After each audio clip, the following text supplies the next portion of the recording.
mahalagang anunsyo sa kanyang Kumu Live? What's up mga kamarites? Thank you for tuning in. Ako po muli si Josepa dito sa Josepa, anong latest na nag-aatid sa inyo ng mga trending topic tungkol sa inyong mga favorite celebrity update. Sa latest Kumu Live nga ni Maymay Entrata ay marami siyang isiniwalat na mga anunsyo sa kanyang Kumu Live. Bago natin simulan at pag-usapan ang nasabing anunsyo ay mali.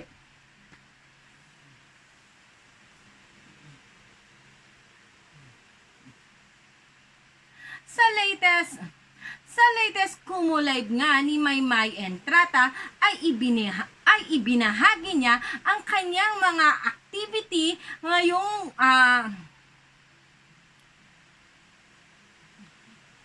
sa latest Kumu Live nga ni Maymay Entrata ay nagbigay siya ng anunsyo sa kanyang Kumu Live. Ito ating panoorin.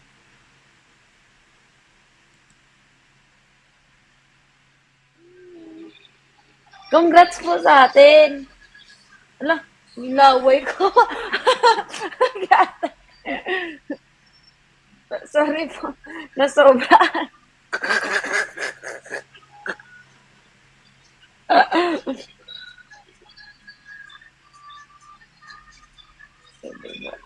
Thank you po.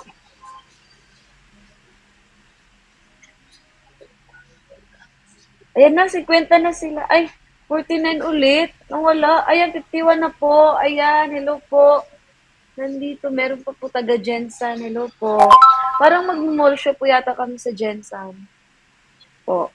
Tapos pala, ay ito po pala, like, hinayo dodoy. Kasi hindi ko nila madunggan. Sa tanan po na nandito po, mga taga, ay hello po, watching from Hong Kong. Hello po. Sa mga taga Cebu po pala, ako po yung humingi ng paumanhin.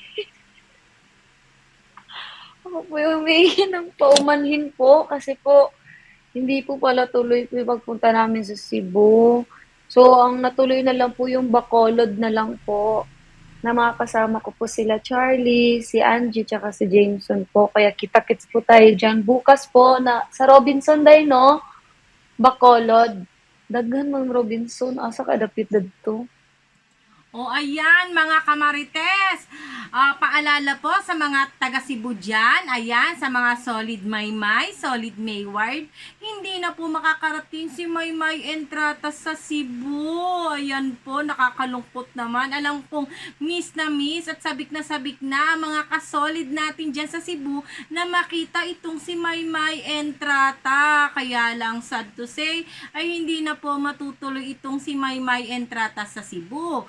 Bagkos ay nasa Bacolod po siya ngayon para makiselebrate, ayan po, sa kasiyahan po ng Maskara Festival dyan sa Bacolod. Ngayon po ay nasa Robinson, Bacolod po si Maymay Entrata at mapapanood po natin siya doon ng live na live. Ayan po, suportahan po natin si Maymay Entrata sa mga kasolid Maymay natin dyan at kasolid Mayward na nasa Bacolod. Ayan, punta na po kayo sa Robinson, ayan, at bigyan nyo po ng suporta ang ating si Maymay Entrata. O siya, ituloy na po natin ang Kumu Live ni Maymay Entrata na naganap po kahapon.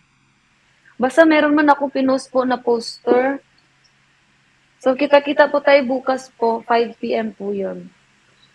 Magmamagic po ako. So, nasa Manila po ako. Tapos, umaya po ng madaling araw po, dating po namin.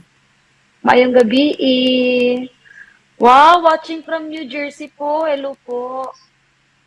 Hello. Pasensya, gid ka ay sa mga taga Cebu. Daghan pa naman kay Kugi. Daghan pa naman Kugi chika na mo anak ko niya. Excited kay ko mo anak ba niya. Yung dili man gay tamang dayon. Sorry, gid ka ayo. Sorry ka ayo, gyud. Watching from Singapore.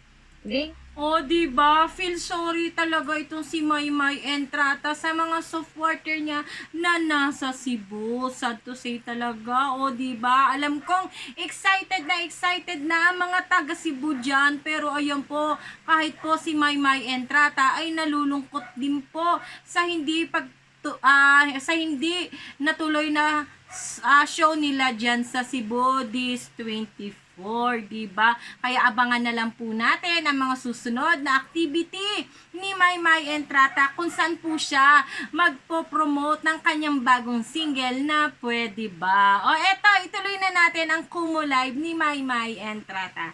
Singapore. Di nga po. Marag di man tinuod.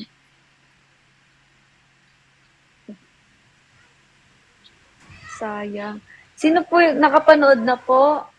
Ay, from Macau, hello po. Hello. Unsa man, Chagi? Papansin lang kay ni Cha, uy. O yun kasi siya mabibigyan ng ng atensyon. Ganyan yun siya, mag-ano-ano din sa akin. Ay, sabi! Uy, siya dire! Uy, siya dire! Ay na, alina. Alina, tinami na. Alina, alina. Alina. Saman siya, papansin ka ayo. Ay. Hello. Huwag ka na magalit. No. Mag-hi ka. Hello. Hello. Ina, hello po. Ay. Kalami. Yung mukha. Ay, lang gwapo mo. At sasabihin sa'yo. Kalami. Nakalagay. Okay, sa 78 viewers po, talagang salamat. Gusto ko lang po magpasalamat, kaya po ako napalive dito sa Kumu po. Magpasalamat po sa inyo kasi kahapon pala, akala ko po kasi talaga yung MV po kahapon ng 12 midnight, ako po din, nandito din po ako. Pero yung ano po pala, yung song pa po pala, yung unang malalabas, nakakalito naman eh. Tapos ayun na nga, tapos buti na lang po natandaan ko na sa 12 midnight pala lalabas yung song. Tapos nakita ko po na marami pa po, kahit pa paano po yung marami sa inyo nag-aabang po ba na Tsage! Marami po sa inyo nag-aabang po ba dun sa kanta at sobrang masaya ako na masaya kayo sa version ko po na Pwede Ba, na originally po written at produced by Miss Victoria po. Tsaka siya din po yung kumanta. So, in the year 2000 po yata yun na-release po eh. Yung kantang Pwede Ba. At maraming awards po yung nakuha ng Pwede Ba nung panahon po ni Miss Victoria. Kaya sobrang masaya ako. Sobrang hindi ako makapaniwala na sa akin niya po pinagkatiwala po yung magandang musika niya po talaga na Pwede Ba. Tapos, ito po pala, tag nito, yung pagbigay po pala sa akin ng kantang yun, kasi po ang dami na po kasi talagang nag-try po talaga sa kanya na gawan po ng version yung kantang Pwede Ba at sa akin niya lang po sa wakas binigay. Kaya sobrang ako yung talagang, what? Nakakataba ng puso talaga. Revival na lang pala yung Pwede Ba? Biruin mo nga naman yun. First time kong narinig. Akala ko, bago lang siya, si Maymay Entrata lang ang kumanta nung Pwede Bang bagong single ni Maymay Entrata. Ngayon ko lang nalaman na revival na pala siya. At nito lamang siyang 2000 na release. At sa kanya nga pinagkatiwala. Pero parang ngayon ko lang narinig yung song na yun. Diba? Biruin mo nga naman. So, sobrang pagsubaybay ko siguro sa Mayward, hindi ko na, wala na akong ibang kantang alam, kundi yung mga kinakanta lang siguro ni Maymay Entrata at ni Edward Barber. Kita mo nga naman ang aking pagpa-fangirling talaga. At matagal na pala itong Pwede Ba ngayon ko lang narinig, kung hindi pa kinanta ni Maymay Entrata, ay hindi ko pa ito, kung hindi pa ni-revival ni Maymay Entrata yung song ng Pwede Ba, ay hindi ko pa malalaman ang kantang ito. Biruin mo nga naman, talaga naman. Bonggang-bongga dito si Maymay Entrata. Talaga namang hindi mo maitatanggi ang pagiging international model ng ating Merydale Maymay Entrata. Kabog na kabog niya ang music video, di ba? O eto, ituloy na natin. O tinan mo, ngayon ko lang na-discover na revival na pala itong kantang ito. Kung hindi pa kinanta ni Maymay, hindi ko pa malalaman at maririnig, di ba? Tuloy na natin yung Kumulay ni Maymay. Nakakataba ng puso talaga. So, dahil sa sobrang pressure ko, napapunta ako agad sa bahay nila ni Miss Jade. Sabi ko, Miss Jade, sabi mo, cancel niyo po lahat ng mga, ng mga ano nyo, ng mga alaga nyo. Please, kahit isang araw lang, bigyan mo ako ng isang buong araw hanggang gabi tayo. Tatrabawin po natin tong version ko po na pwede ba? Ay, sa wakas po, grabe po talaga. Buong araw hanggang gabi po talaga yung pag-arrange po namin ng kanta ng Pwede Ba. At di ba po, sinabi ko po sa inyo, ang Makabugera, very hands-on po ako. Grabe po, wala na pong mas hands-on pa po ako dito sa kantang ito dahil sobrang pinressure ako ng Ama Kabugera. Oo, totoo naman talaga yon.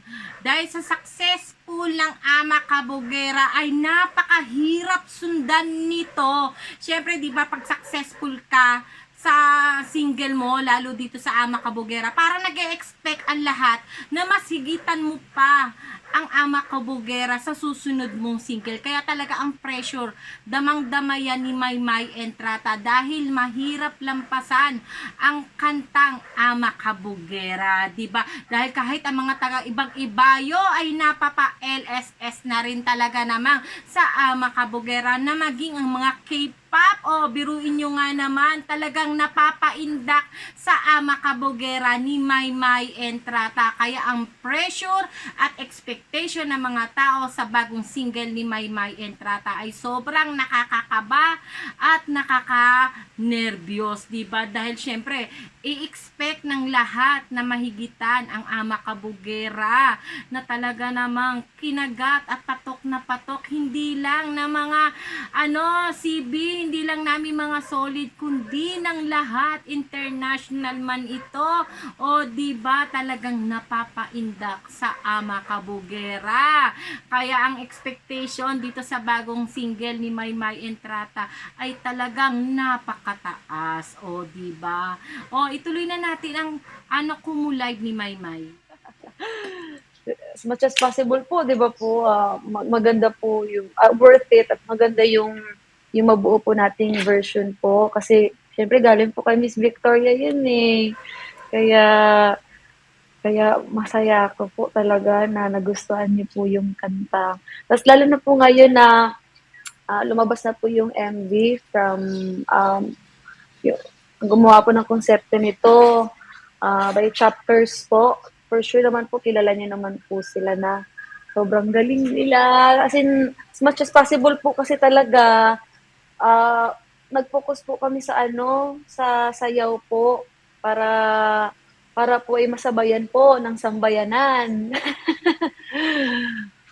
Kaya ayun po. May dalawang option po eh. Yung isa po para may story or something. Tapos lahat po yata kami nag-agree na mag-focus po kami sa dance po. Since yung dance po kasi is nag-choreo po noon, natatandaan niyo po pumunta ako sa US.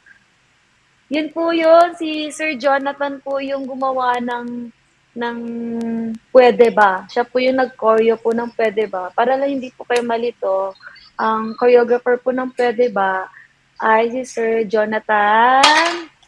Bigay ko po sa inyo yung buong pangalan niya. Sir Jonathan Season. Sir Jonathan Season. Siya po yung choreographer po ng Pwede Ba. From US po ito, ma'am. Ay, ma'am. Bakit? Parang nag-online siya. Ma'am, wala naman kausap. Siya po yung choreographer po ng Pwede Ba. Tapos, para hindi kayo malito, ang dancer po is from Axis po. Yun. Kaya talagang pinocus po namin yung sayaw po talaga. Kasi po, Diyos ko, imported po yung yung choreo. Kaya, ayun po, yun po talaga yung nabuo naming pinagdesisyonan po talaga na mag-focus tayo sa sayaw kasi ang ganda po ng choreo. So, yun. Sana po makita ko po kayo sa TikTok po, no?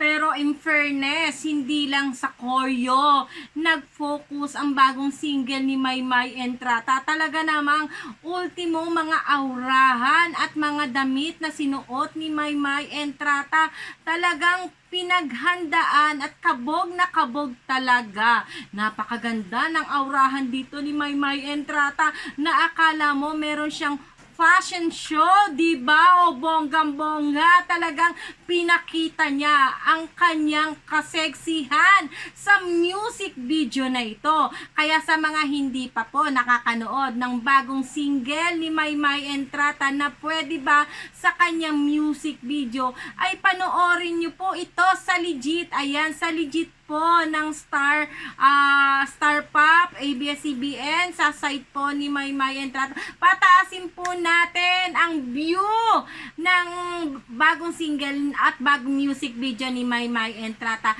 na pwede ba. Kaya yung mga nag-aabang po sa bagong music video ni Maymay Entrata dito sa aking YouTube channel. Ayan, nakakalungkot po. Pero hindi nyo po yan dito mapapanood sa aking YouTube channel. Dahil mas gusto ko po na panoorin nyo po ang music video ni Maymay Entrata sa Star Magic o sa ABS-CBN o sa ang legit na site ito nakapost. O diba po, supportahan po natin at itaas po natin ang view ng bagong music ni Maymay Entrata na pwede ba. O eto, ituloy na natin ang Kumu Live ni Maymay Entrata.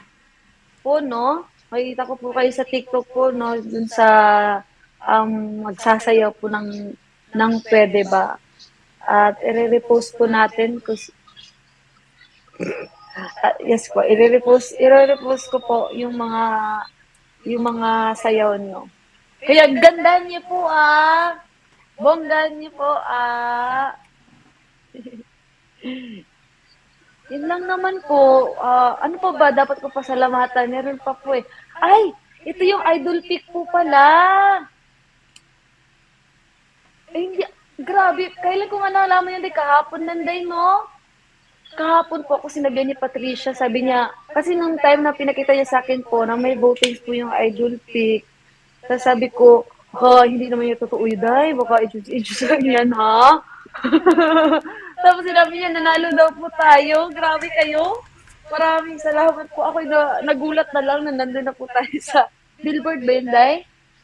Hindi ko lang alam kung saan at ano yung specific po ng lugar na yan. Pero thank you po. Sobrang nakakatuwa naman. Thank you po. Na-promote pa natin po yung agad-agad yung pwede ba doon sa Korea. Grabe kayo po. Salamat po. Yun, sa Korea nga yun. Thank you po. Grabe, Korea. Nandun ako sa Korea. Hindi pa nga ako nakatapak. Hindi pa ako nakatapak sa Korea. Pohon. Pero yun po, grabe po kayo. Maraming salamat po. Talagang kayo talaga yung dahilan kung bakit po sunod-sunod po yung nominasyon natin po sa Amakabugera. Kayo po talaga yung nag-push o kaya po talaga mas nag-spread po talaga yung Amakabugera. Mas naging successful po dahil sa suporta niyo po talaga. Kaya thank you po. Ang sarap ng lechon. Gutom pa naman ako. Thank you po. Maraming salamat po. Ano yun?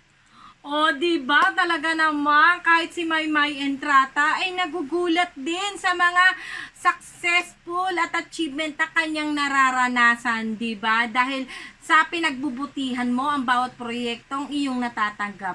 Kaya mas lalo kang binibless ni God. O, paano mga kamarites? Ituloy na lang natin sa susunod kong video ang Kumu Live ni Maymay Entrata dahil medyo nahihilo na po ang inyong lola. Ayan, ang inyong lola Josepa sa sobrang init ngayon dito sa Pilipinas. Na nag-uumpisa na ho ang amihan. Pero talaga namang konting-konti na lang po ay nasa tabi na kami ng Mercury sa sobrang init po.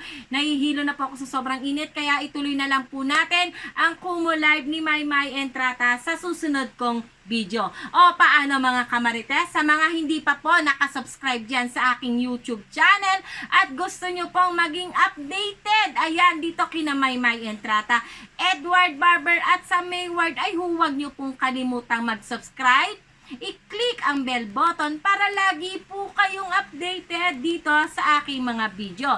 At sa mga nakasubscribe po dyan sa aking mga video at sa aking YouTube channel, maraming salamat po sa inyong walang sawang pagtangkilik po sa aking YouTube channel at sa aking mga video. At huwag niyo po kalimutan mag-comment para atin po iyang babasahin at pag-uusapan sa aking mga susunod na video. O paano mga kamarites, hanggang sa susunod na update, ako po muli si Josepa. Hanggang sa muli!